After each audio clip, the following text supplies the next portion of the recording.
Это поможет вам избавиться от купероза. Купероз – это лопнувшие капилляры. Капилляры, которые выглядят некрасиво. Вначале они розовые, потом они становятся ярко-красными, затем они становятся бордовыми, и кожа между ними становится бордовыми. Кожа, в общем, становится более чувствительной.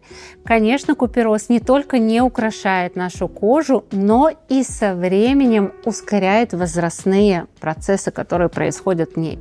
Есть ли что-то, что поможет нам справиться с уже существующим куперозом? Да, и это фототерапия.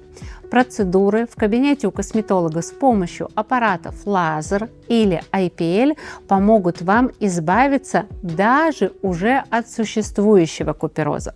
Ну и, конечно, предотвратить появление нового.